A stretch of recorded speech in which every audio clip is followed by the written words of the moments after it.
नमस्कार, मी प्रियंका पाटील शेळके आपलं सगळ्यांचं सहर्ष स्वागत करते। जसं वातावरणामध्ये अगदी मोकळी हवा सुटलेली आहे, असंच काहीसं मोकळं वातावरण नगर दक्षिणसाठी झालेलं आहे।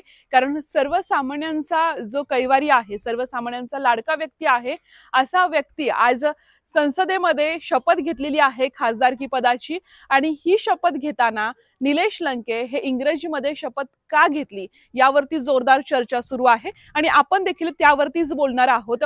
मुद्दा क्रमांक 1 असा आहे की तब्बल 74 वर्षानंतर पारनेरचं प्रतिनिधित्व करणारा पारनेरचा भूमिपुत्र हा संसदेमध्ये पोहोचला आहे, तो म्हणजेच खासदार डॉक्टर निलेश जी लंके यांच्या रूपानं।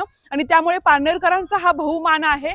आणि त्याच सोबतच खऱ्या अर्थानं ज्या पद्धतीनं या निवडणुका लागलेल्या होत्या, लोकसभा निवडणूक लागलेली होती आणि त्यामध्ये ज्या पद्धतीनं चर्चा सुरू होती, जोरदार चर्चा होती लंके विरुद्ध विखे यांची की काय होणार आहे या निवडणुकीमध्ये, अनेक वेगवेगळे फंडे देखील राबवण्यात आलेले होते आणि अगदी शेवटच्या क्षणापर्यंत या विरोधकांनी एकमेकावरती जोरदार टीकास्त्र सोडलेले होते, आरोप प्रत्यारोप झालेले होते। ज्या पद्धतीनं लंके यांना कॉन्फिडन्स होता की मी निवडून येणार आहे, तसाच कॉन्फिडन्स विखे यांना देखील होता।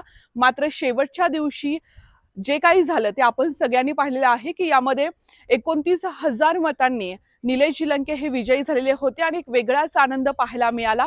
त्यानंतर आता शपथविधी कधी होणार आहे याकडे सगळ्यांचं लक्ष होतं आणि याच शपथविधीसाठी प्रत्येक जण प्रयत्न करत होता की कधी शपथविधी होणार आहे। शपथविधीचा दिवस देखील उजाडला। 298 क्रमांक हा निलेश लंके यांचा शपथविधीचा होता आणि याच शपथविधी सोहळ्यासाठी निलेश लंके यांचे कुटुंबीय म्हणजेच आई वडील, मुलगा, पुतणी आणि समवेत अत्यंत जीवाभावाचे कार्यकर्ते हे दिल्लीला रवाना झाले।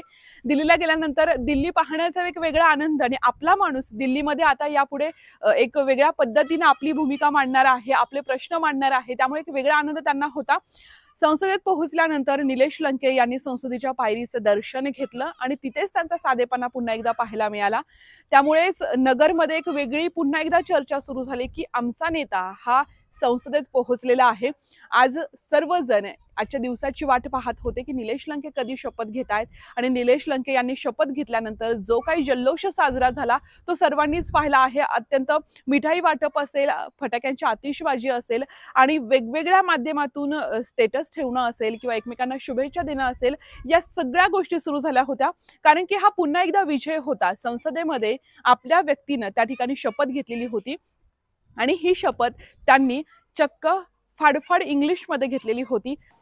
I, Nilesh Nyandev Lanke, having been elected a member of the House of the People, do swear in the name of God that I will bear true faith and allegiance to the Constitution of India as by law established, that I will uphold the sovereignty and integrity of India, and that I will faithfully discharge the duty upon which I am about to enter.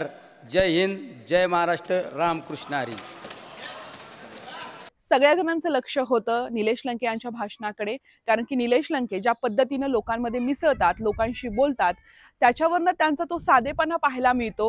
त्यांचं शिक्षण झालेलं आहे, ते उच्च शिक्षित आहेत, मात्र त्यांनी नेहमी आपला साधेपणा जपलेला आहे। कोणताही आमदारकीचा असेल किंवा कुठल्याही पदाचा बडजावा त्यांनी कधीही आणला नव्हता आणि त्यामुळेच लोक त्यांच्या अगदी जवळ, अगदी म्हणजे बऱ्याच आपण प्रचारामध्ये अनेक व्हिडिओ पाहिले असतील की निलेश लंके यांना अनेक लोकांनी डोक्यावरती उचलून घेतलं होतं।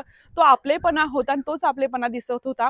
त्यामुळे विरोधकांना देखील मोठा प्रश्न पडलेला की संसदेत जाऊन हा माणूस काय करणार आहे, संसदेतले जे कार्य आहे किंवा संसदेत ज्या गोष्टी घडणार आहेत ते निलेश लंकेंना जमेल का, असे अनेक प्रश्न विरोधकांना पडलेले होते। आणि त्यामुळेच ज्या पद्धतीनं लोकसभेच्या निवडणुकींच्या दरम्यान, प्रचाराच्या दरम्यान विरोधाच्या बाकावरती असणारे सुजय विखे यांनी काय टीका केल्या होत्या, निलेश लंके यांना का इंग्रजीमध्ये शपथ घ्यावी लागली, ते एकदा आपण बघणार आहोत की काय घडलं होतं।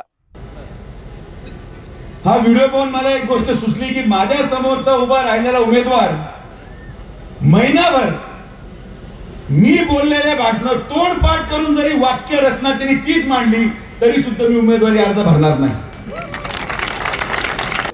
तुम्ही पाहिलं असेल की निलेश लंके यांच्याबद्दल कोणत्या पातळीचं बोललं गेलं होतं. अगदी ही वैयक्तिक टीका होती आणि असं नाही, पूर्वी देखील जेव्हा मागच्या टर्मला सुजय विखे व्हर्सेस जगताप अशी लढत होती तेव्हा देखील विखे यांनी जगताप यांना इंग्रजीवरनं टोला लगावलेला होता आणि तीच पुनरावृत्ती पुन्हा इथे घडली आहे. मात्र त्याचं सडेतोड उत्तर खासदार निलेश लंके यांनी दिलेलं आहे आणि निलेश लंके यांनी फाडफाड इंग्रजीमध्ये शपथ घेतलेली आहे. अत्यंत चांगल्या पद्धतीनं उच्च दर्जाची इंग्लिश या ठिकाणी निलेश लंके यांनी बोललेली आहे. खऱ्या अर्थानं त्यांचा साधेपणा एकीकडं आणि त्यामुळेच नेहमी त्यांना शरद पवार देखील म्हणतात की माझा फाटका माणूस आहे आणि याच फाटक्या माणसानं दिल्ली मात्र गाजवलेली आहे आणि त्यामुळेच निलेश लंके यांनी आता संसदेत पहिलं पाऊल टाकलंय. शपथविधीही झालेला आहे. आता येत्या अधिवेशनांमध्ये निलेश लंके सर्वसामान्यांचे, शेतकऱ्यांचे कुठले प्रश्न मांडतात, कुठल्या प्रश्नांवरती आवाज उठवतायत आणि दिल्ली दरबारी तो आवाज पोहोचवतायत. दिल्लीचं जे पथ आहे त्या दिल्लीच्या पथावरती सर्वसामान्यांचा आवाज कसा पोहोचणार आहे याकडे सर्वांचे लक्ष लागलेले आहेत. मात्र नगर दक्षिणच्या महाविकास आघाडीचा उमेदवार जे विक्रमी विजयी झालेले आहेत, ज्यांनी 50 वर्षाची जी विखे घराण्याची परंपरा आहे, जो वारसा आहे त्याला सुरुंग लावलेला आहे. इतक्या वर्षानंतर अगदी म्हणतात की 35-37 वर्षानंतर विखे घराण्याला पराभूत व्हावं लागलेलं आहे आणि ते सुजय विखे यांच्या रूपाने व्हावं लागलेलं आहे. नेमकं काय कारणं असतील किंवा पराभूत झाल्यानंतर सुजय विखे देखील आता ग्राउंडवरती काम करतात, चांगल्या पद्धतीने त्यांचं काम सुरू झालं आहे. मात्र लोकसभा त्यांच्या हातातून गेलेली आहे आणि दुसरीकडे एक निलेश लंके यांच्या कार्यकर्त्यांमध्ये असेल, मतदारांमध्ये असेल, ज्या लाखो मतदारांनी निलेश लंके यांच्यावरती विश्वास ठेवून त्यांना खासदार केले, त्यांच्यामध्ये मात्र जल्लोष पाहायला मिळतोय. हा जल्लोष पुढे जाऊन विकास कामांमध्ये आणि चांगल्या गोष्टींमध्ये परावर्तित व्हावा हीच आमची सदिच्छा आहे. पुन्हा नवीन विषय घेऊन आपण मुद्द्याचं बोलणार आहोत, मुद्द्यावरती चर्चा करणार आहोत. तुर्तास इथेच थांबते. धन्यवाद.